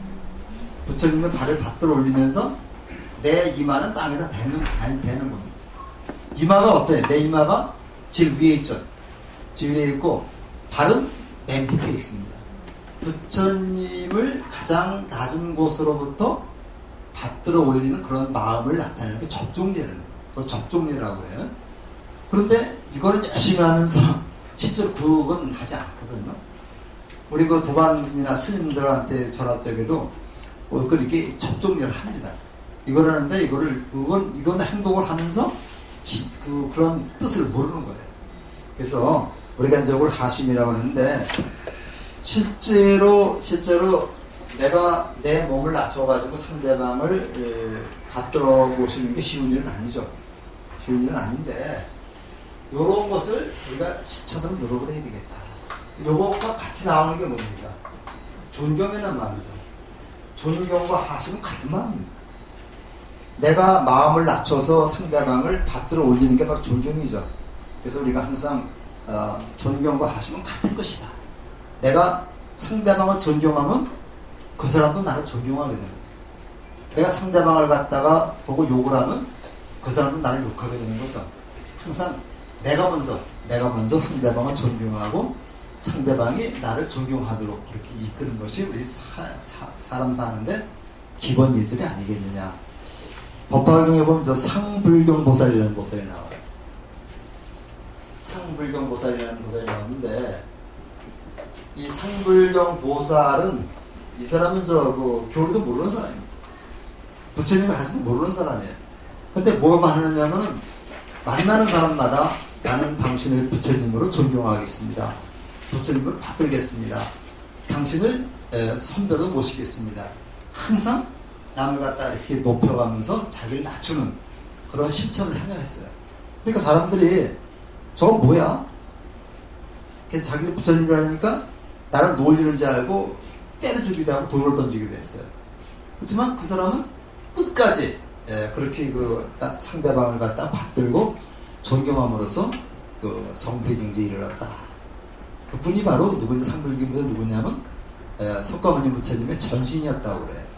그런 얘기가 이제 법화경에 나오는데 항상 이런 상불경 보살과 같은 실천을 하던 노력을 해야 되겠다. 그런 얘기입니다. 응? 그 다음에 이제 자, 여기서 이제 요거 절에 오시면은 항상 기본 자세가 요게 차수입니다. 이거 차수인데 유교 집안에서 그걸 공수라고 그래요. 이거 이제 공수라고 그러는데 이 첫자는 이제 손을 어긋나게 잡는다는 얘기고요.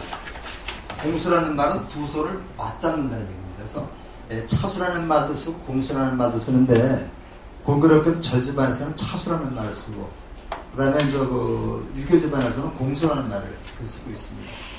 한번 해보실래요? 요렇게 요거 요렇게 괜찮습니다. 그러니까 오른손이 겉으로 나와도 되고 왼손이 겉으로 나와야 돼요. 근데 분명히 원칙은 남자는 왼손이 바깥으로 나옵니다.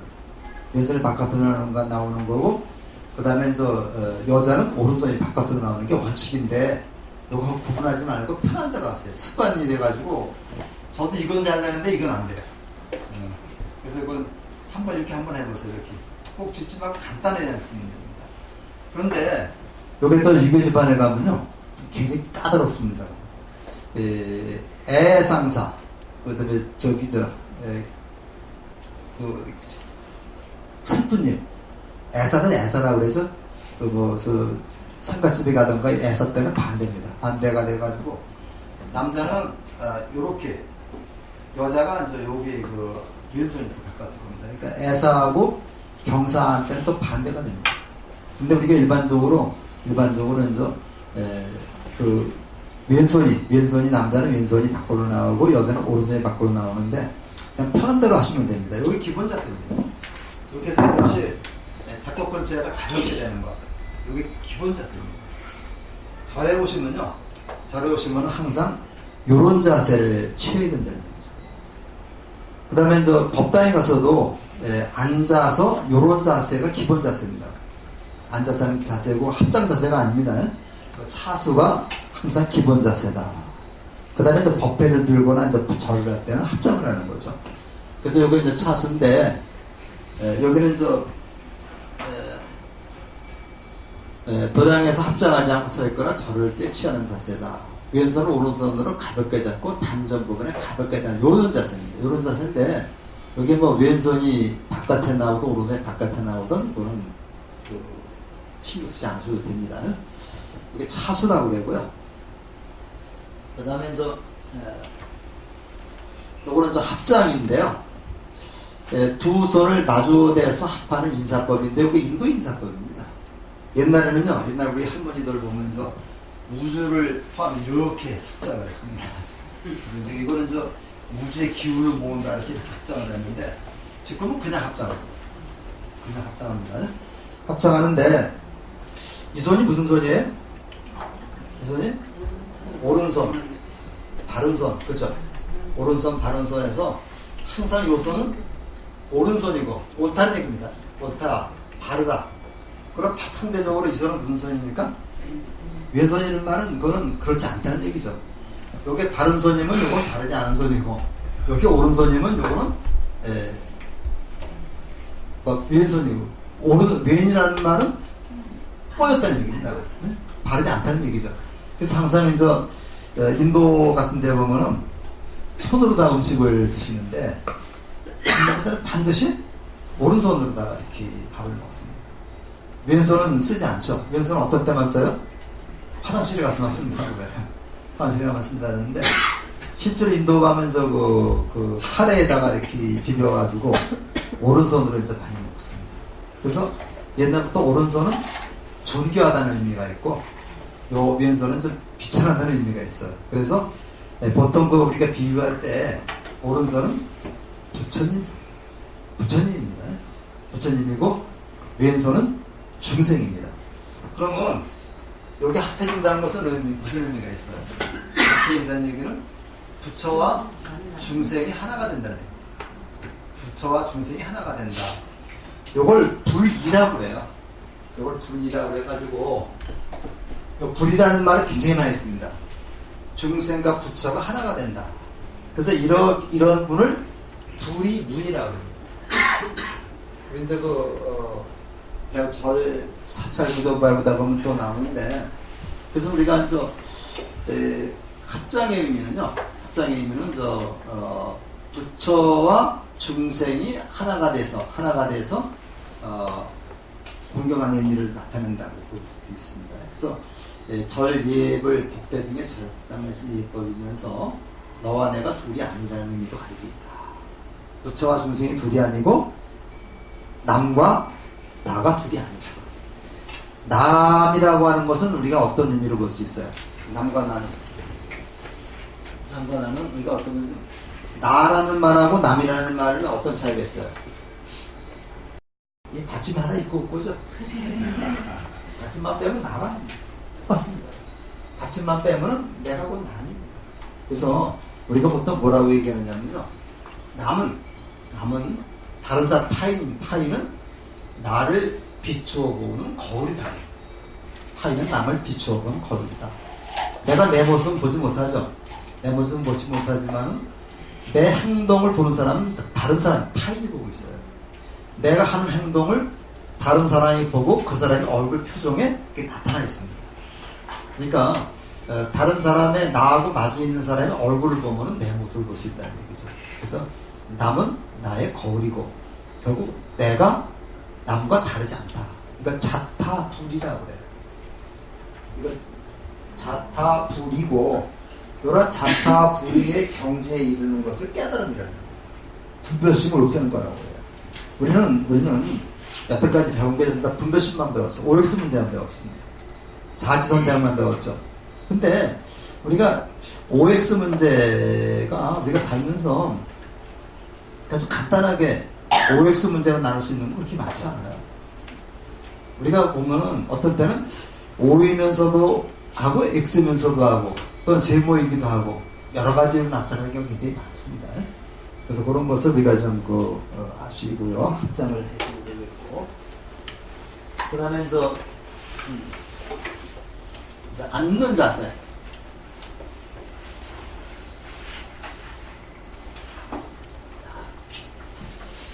이제 앉는 자세가 나오는데요. 우리가 참선학 때 자세인데, 이 결과부자라는 게 하고 반가부자라는 게 있는데, 잘 힘에서 안 나오지만은, 요거는 다리 위가 다 위로 올라와 있죠. 다리 다 위로 올라와 있는데, 요거는 어때요? 다리 하나만 올라와 있죠. 그래서, 우리 법당에 가보면 부처님은 정말 발이 들어가다가 이 꼬입니다, 이게.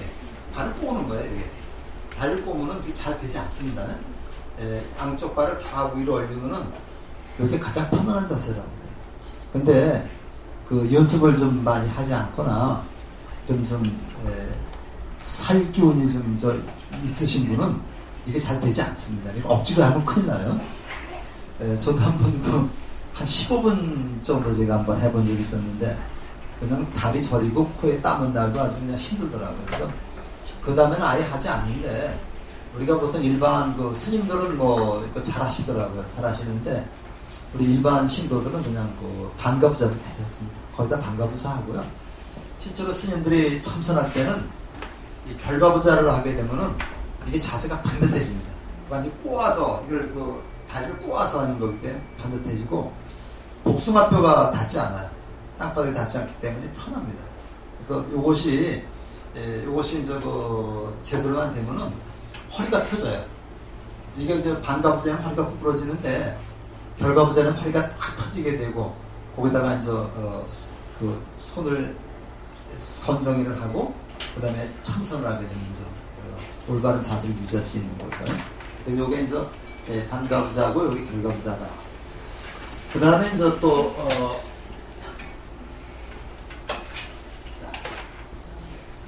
꿇어앉는 자세가 기본 자세입니다. 이게 법당에 가서는요, 예불을 올리거나 할 때는 꿇어앉는 자세가 기본 자세입니다. 스님들은 보통 꿇어앉아 있죠. 앉아서 여기다가 어떻게 하느냐면은 발을 십자로 다 이렇게 엮은 다음에 그 발 위에다가 엉덩이를 그냥 받치는 겁니다. 이게 기본 자세입니다. 그래서 우리가 꿇어 앉을 때 엉거저층 꿇어 앉지 말고 완전히 발을 X자로다가 이렇게 한 다음에 이 위에다가 얹는 겁니다. 이렇게 하면 아주 굉장히 편해요. 이게 꿇어 앉는 자세고, 절에 가서 우리 법회 볼 때, 특히 예불 올릴 때는, 예불 올릴 때만 이제 기본적으로 꿇어 앉아야 됩니다. 꿇어 앉았다가 그 스님이 이제 목탁을 치면은 일어나서 그 반배를 하고, 그 다음에 예불을 올리는 겁니다. 그래서 이제 기본 자세고, 그 다음에 요거 말고 또, 그거는 그런 자세고, 여기 또, 저희가 장괴합장 또는 호괴합장이라는 게 있습니다. 요거는 어떻게 하느냐면, 무릎만 꿇어요. 무릎만 꿇어서 이렇게 올리는 겁니다. 이렇게 이제 하는 게 있는데, 요거는 우리가 수계받을 때는 요런 자세를 해야 돼요. 그래서 우리가 그 법회를 할 때, 또는 수계를 할 때, 스님들이 장계 합장하세요, 또 호계 합장하세요. 그러면 호계 합장 하는 거고, 그냥 꿇어 앉으세요. 꿇어 앉고, 그렇게 하면 됩니다. 수료할 때, 수료식 때는 다 이렇게 멘트를 다 줘요. 그러니까 크게 걱정하지 마시고, 기본 자세가 이렇게 결과부자가 있고, 방가부자가 있고, 법당에 가서는 이렇게 꿇어 앉는 자세를 해야 되는 것이고, 그런 호계 합장이 있다. 이렇게 보시고요.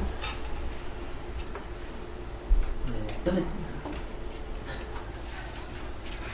절이라는 게요. 이 절에 와서는 절을 많이 해야 되죠. 그래서 아마 절을 많이 해서 절이라고 한다는 그런 우스갯소리도 있는데, 이게 굉장히 조심스럽습니다. 우리가 보면요, 어떤 분들은 3,000배를 몇 번 했다, 1,000배를 몇 번 했다. 이거 자랑 삼아 얘기하는데 굉장히 3,000배나 얘기하는데 조심스럽거든요. 그래서 저도 3,000배를 저도 못 해봤어요. 못 해봤고, 못 해본 게 아니라 안 했고, 1,000배 정도는 제가 해봤는데, 1,000배도 조심스럽게 해야 됩니다. 잘못하면 무릎 다 나가버려요. 그래서 우리가 절에 다니시는 노보살님들이 거의 다 절을 많이 해가지고, 나중에 이렇게 다리가 편치 못한 분이 굉장히 많거든요. 많아서 어떤 스님들은 절을 그렇게 많이 안 시키는 분이 있어요. 그리고 근데 어떤 분들은 또 3,000배 해야지 만난다는 그런 분도 계신데, 옛날 분들은 그런 분이 많이 계셨죠. 요즘에는 108배 정도 운동으로 할 수 있는데 3,000배 같은 거는 굉장히 조심스럽게 하시라는 얘기입니다. 우리는 가끔 법당에서 3,000배 하시는 분이 가끔 있었습니다. 요즘엔 제가 못 봤는데, 그러면서 물 갖다 다 떠놓고 그렇게 하는데, 108배 할 때만 하더라도 좌복을 2개 깔아놓으세요. 우리 법당의 좌복이 좀 스폰지로 돼 있어서 이렇게 좀 좋지가 않습니다. 좋지가 않으니까 좌복을 2개 겹쳐 깔아놓고 절을 훨씬 편하고 무릎이 보호가 많이 됩니다. 그리고 절을 하실 때도 빨리빨리 10분에 그냥 108배를 했다는 사람도 있고 그런데, 제가 한 20분 정도 걸리거든요. 걸리는데 처음 하시는 분은 한 40분 정도 생각을 하시고 하시는 거예요. 그래서 절을 하시는데, 그리고 이렇게 하는 거고, 이 반배를 우리가 저도 합장이라고 해요. 저도라는 말은 머리를 숙인다는 얘기죠.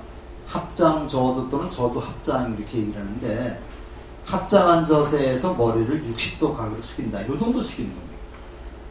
근데 옛날에 또 어떤 정치인이 그냥 90도 인사라고 그래가지고, 지나치게 허리를 90도로 굽혀서 하는 거는, 이거는 지나친 거죠. 이건 올바른 인사법이 아닙니다. 60도 정도로 해서 이렇게 딱 하는데, 만일 스님을 만나서 이렇게 합장을 할 때는 원칙이 있습니다. 스님보다 높은 데에 가서 서 있으면 안 됩니다. 근데 우리 계단에 쓰는 경우 많죠. 계단에서 내려오는데 스님을 만났다 그러면 얼른 내려와서 합장을 해야지, 저 스님은 저 밑에 있는데 위에서 합장하는 건 얘기가 아니죠. 이건 사회에서도 마찬가지죠. 그래서 스님보다 높은 데 서서 합장하지 말고. 그 다음에 스님이 먼저 고개를 들기 전에 먼저 고개 들지 말고. 그죠? 이거 기본적인 얘기죠. 인사할 때 스님은 암만 나이가 어려도 부처님 대신입니다. 근데 스님을 공경하는 마음이 있어야 되겠죠. 스님은 높은 데서 하지 말고 스님한테 그 스님이 고개를 들기 전에 먼저 내가 고개 들지 말고. 이런 건 이제 기본이고요. 이 길에서 만날 때는 좀 합장 저도 일배를 하지만 그 실내에서 했을 때는 반드시 3배를 올리게 됩니다. 3배를 올리게 되는데 스님이 그냥 아이고 3배 올리지 말고 1배만 하십시오 하면 1배만 하게 됩니다. 스님이 1배만 하려는데 억지로 3배 두는 거 스님 말씀 안 듣는 거죠. 그래서 그 절에서 그 3배 올릴 때는 먼저 반배를 올리고 3배를 올리고 마지막에 고드레를 하고 그 다음에 또 일어나서 또 반배를 하고 이렇게 하는 거예요. 요건 저 또 나와요. 이제 고드레만 나오잖아요. 이 고자가 두드릴 고자입니다. 두드릴 고자가 돼서 절을 무수히 많이 하고 싶은데 시간 관계상 여건상 여기서 마치겠습니다. 그 아쉬움을 나타내는 거로다 이 말을 땅에다 짓는 게 고드레입니다.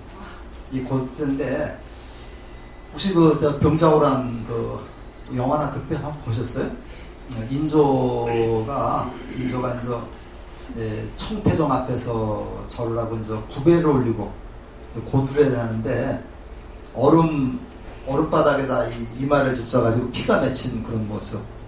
그분도 그분이지만 그거는 무슨 신하들의 모습이 어땠을까 생각을 해보는데 원래 고드레가 그렇게 하는 겁니다. 절을 무수히 하고 싶은데 아주 여기서 끝내겠습니다 하고서 자기 이마를 갖다가 3번 이렇게 이제 짓지는 게 고드레거든요. 근데 절에서는 그렇게 하지 않습니다. 절에서는 이렇게 한 다음에 무수히 하고 싶은데 여기서 끝내겠다 그래서 합장을 합니다. 합장한 상태에서 그냥 일어나지 않고요.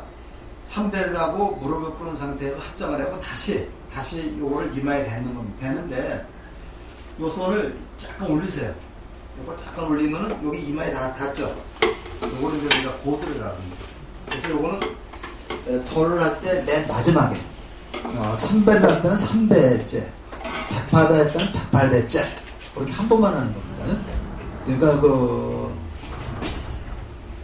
저기 적종이라는 게 적종이라는 건 절을 하고 나서 요거를 이렇게 올리는 거죠.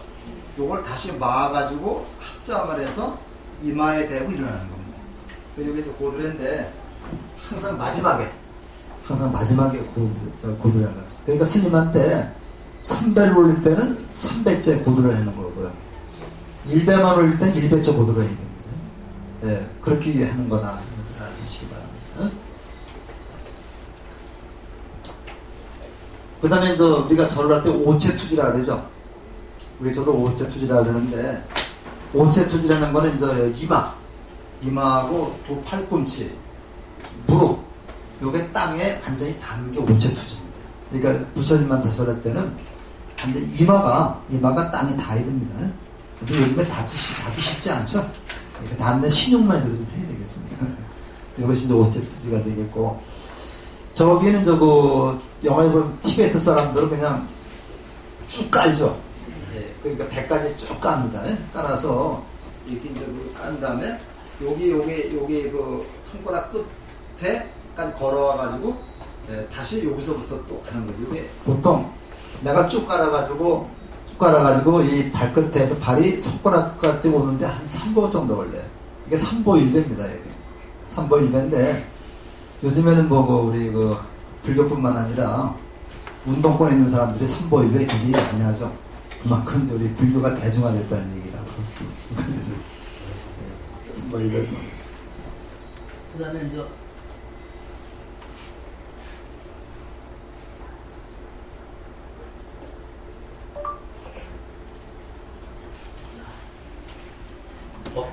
법당예절입니다. 법당예절. 법당으로 들어설 때는 중앙문, 좌우 양쪽 문이나 측면의 문을 이용한다.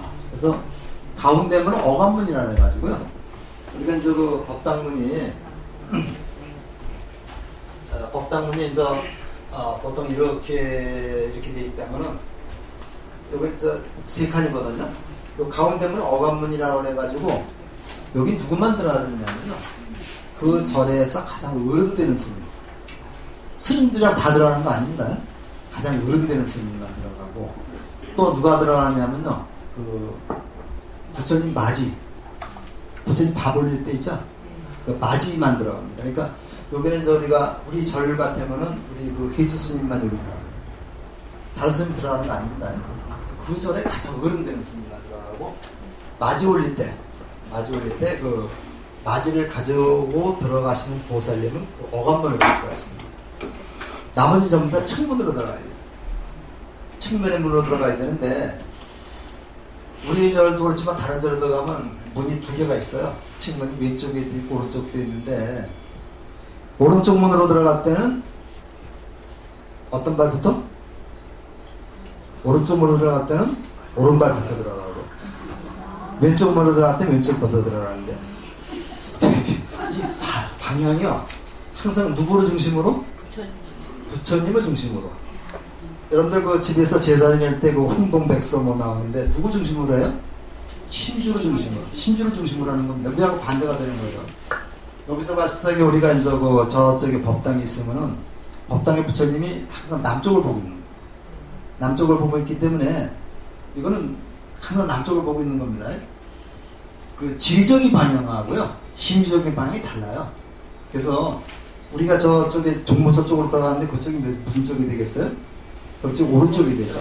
그때 오른쪽으로 들어갈 때는 오른발부터 집어넣고 이쪽에 왼쪽으로 때는 왼발부터 집어넣는다. 왜 그러냐면요. 여기 부처님이 계시죠. 부처님이 계시는데 이쪽이 무슨 쪽이에요 그러면? 오른쪽이죠. 이게 문에서 오른쪽 발은 들어가야지 내가 부처님을 안고 들어가는 거예요. 근데 만약에 이발부터 들어가면 여기 등지고 들어가는 거예요. 그래서 이제 내가 이렇게 오른쪽으로 들어갈 때는 항상 오른쪽을 들어서 부처님을 안고 들어가는 거고 이쪽에서 왼쪽에서 들어갈 때는 내가 이제 왼쪽 발을 해서 이렇게 안고 들어가는 의미가 있습니다. 나올 때도 마찬가지입니다. 나올 때도 오른쪽으로 나올 때는 이발부터 나와야 되겠죠. 이것이 이제 그 얘기가 되고 그 다음에 이제 가서 그 창을 올리고 절을 할 때는 반드시 3배, 불교에서 3배를 기본으로 합니다. 3배를 하는데, 일단 반배를 합니다. 반배를 하고 나서 3배를 올리고, 또 일어나서 반배를 하고, 그렇게 하는 겁니다. 그렇게 하는 거고, 요건 좀 더, 나중에 또 더 얘기가 될 겁니다. 이거는요.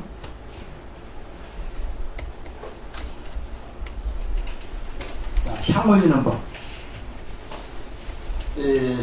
우리 그 불교 집안의 그 법당들이 대체로 목조기대까지이기 때문에 공식적인 법회에 의는 촛불을 켜면 안 됩니다. 촛불을 켜서 이제 이렇게 쓰러지면은 화재 위험이 있거든요. 그리고 나올 때는 반드시 내가 촛불을 켰으면 나올 때는 반드시 끄고 나와야 됩니다. 끄고 나와야 되는 거고 끌 때는 그 불 끄는 도구가 있죠. 그거를 해서 참고적으로 촛불을 붙일 때는 제일 먼저 상단에 붙입니다. 상단에 촛불을 붙이고 그 다음에 중단에 붙이고 그 다음에 하단에 붙이는 겁니다. 끌 때는 하단에 끄고 중단 끄고 상단 끄고 그래서 우리가 그 부처님 모신 데가 상단이나 그 3층으로 되어 있어요. 그 다음에 이제 그 신중단은 2층으로 되어 있습니다. 영단, 하단은 1층으로 되어 있어요. 가서 한번 잘 보시면 이렇게 되어 있습니다. 그래서 킬 때는 상단부터, 끌 때는 하단부터 끄는 거고요. 그 다음에 이제 향 올릴 때 얘기입니다. 근데 웬만하면 키지 마시고 향을 하나 들어서 이거 향을 드는데 이거를 가운데 잡습니다. 가운데 잡아가지고 촛불에 하든지 아니면은 여기 나이타가 있을 겁니다. 거기다 켜가지고 요거를 이렇게 세워서 이마에 올린 다음에 요거를 이제 꽂습니다. 이렇게 꽂는 거예요. 가운데 잡습니다. 꽂는데 이 오른손으로 잡아서 여기다 받칩니다. 이것을 받쳐가지고 공손에 꼽은 다음에 거기서 한 발짝 뒤로 물러서야 돼요. 한 발짝 뒤로 물러서 합장을 하는 거예요. 그러니까 우리가 그 불단에 갈 때 너무 가까이 가면 이게 닿잖아요. 그러니까 한 발짝 가기 전에 합장을 하고 그 향을 올린 다음에 한 발짝 물러나서 또 합장을 하고 이렇게 하는 겁니다. 그러니까 막 향 올리고 그 자리에서 하지 마시고요. 네. 요거 이제 우리가 실습도 한번 해보시면 되고요.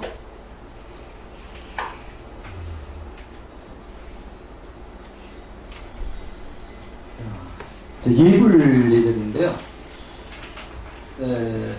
요거 얘기도 있고, 새벽 3시경에 도량성 목탁소리가 듣는데, 보통 그 새벽 3시쯤에 스님들이 일어나는데, 왜 그러냐면요, 새벽 3시 반쯤, 새벽 3시 반에 삼라만상이 다 일어난다고 그래요. 그러니까 우리가 이제 새도 그렇고, 나무도 그렇고, 다 생명이 있는 거잖아요. 깨는 시간이기 때문에, 스님이 3시쯤 일어나가지고, 도량을 풀어주는 의식을 하고 도량석이라고 그래요. 석자가 풀석자입니다. 도량에 생명들이 활동할 수 있도록 풀어준다는 얘기죠. 그러니까 밤이 얼굴에 있는 것을 갖다 풀어준다는 얘기입니다. 그래서 도량석을 하게 되면은 스님들이 다 일어납니다. 일어나서 간단하게 이제 세수를 하고서 다 법당으로 모여가지고 3시 반경에 예불을 올립니다. 아침 예불을 올리면서 시작이 되는 거죠. 그러면서 이제 예불을 올리고 나서 원력을 하고 이렇게 시작되는 건데, 우리 그 불교 TV에는 그렇게 할 수 없으니까 한 새벽 6시쯤 하죠? 예불을? 그렇게 하는데, 원래 새벽 3시 반에 하는 게 이제 기본이 되겠습니다. 그리고 스님들은 보통 9시쯤 주무시죠?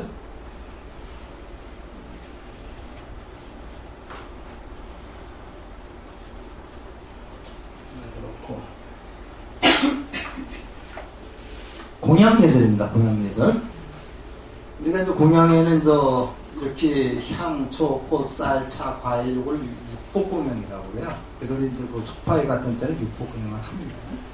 그 다음에 삼륜 청정할 때 보면 삼륜이라는 말은 요거는 보시하는 사람, 보시를 받는 사람, 보시하는 물건, 요 세 가지를 삼륜이라고 그래요.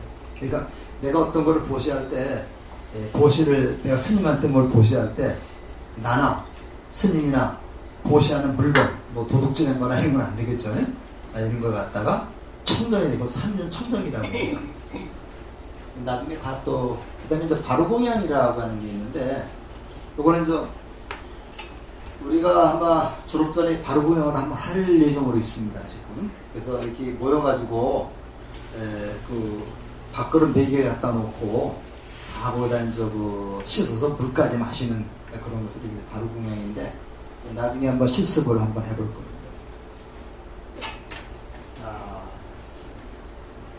스님을 대할 때 그 예절이죠. 똑같이 이렇게 하는데, 절대로 스님보다 먼저 보게 되지 말라 그랬고요.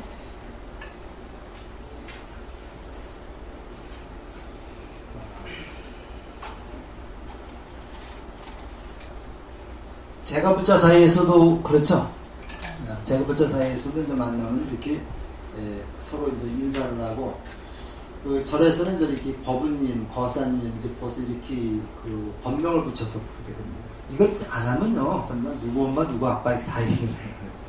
그리고 이제 합장건배하고 경소사 때 함께 돕고 나누게 되는데, 이게 이제 안 되고 있어요. 이게 안 되고 있는데, 우리 불교 이 카톨릭 끝에 굉장히 잘 되죠. 근데 불교만 안 되고 있습니다. 사실은 이 경소사 때 같이 이게 힘을 모으는 이런 것이 좀 굉장히 중요하다고 생각이 됩니다.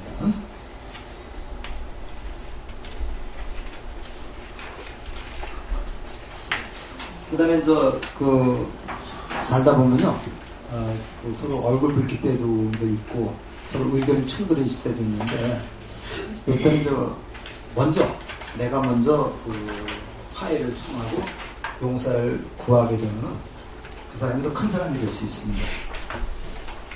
오늘 첫 번째 강의가 저도 좀 준비가 좀 부족했고, 여러 가지가 좀 맞지 않아가지고 조금 산만하게 됐는데요. 다음 주부터는 더 좀 짜임새 있는 강의를 하도록 노력하겠습니다. 그 다음에 제 2강 다음에 하겠습니다. 한번 읽어보시고 오시기 바랍니다. 마치겠습니다. 우리가 좀